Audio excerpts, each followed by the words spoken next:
పెళ్ళికి వెళ్ళి వీళ్ళు కింద కూర్చుంటారు కదా, వంగి అక్షంతలు వేస్తున్నాను. పరిచయం చేశాడు ఈయన. అంటే తెలుసు అన్నట్టుగా ఆమె చూసింది. I have a question sir అంది పెళ్లిపేటల మీద. ఇదేంటి క్వశ్చన్ అంటే, when do you show the face of my husband sir అంటే గడ్డమే ఎప్పుడు తీస్తా.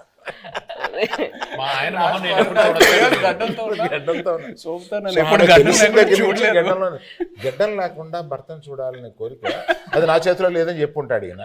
నేను కనపడగానే ఫస్ట్ క్వశ్చన్ ఆమె అదేసాను. మీరేం ఆన్సర్ ఇచ్చారు? నేను అమ్మ రిలీజ్ డేట్ చూసుకో అప్పటి వరకు ఇది check Geetha Arts page for updates అని చెప్పుంటారు. మీరు అడిగినప్పుడు ఫస్ట్ ఆయన చెప్పినప్పుడు ఏమయ్యా అన్నారు ఏంటంటే మనం రిలీజ్ చేస్తాం ఏమన్నాను కానీ అప్పుడు ఇలాగా చైతన్య ఆవిడ అడిగిందయ్యా మా ఆయన మొహం నేను ఎప్పుడు చూసుకోవచ్చు అని అన్నాను. Coming back to the movie. కాదు ఇందులో మీమ్స్ ఏంటంటే పెళ్లిపేటల మీద నుంచే అరవింద్ గారిని నిలదీసిన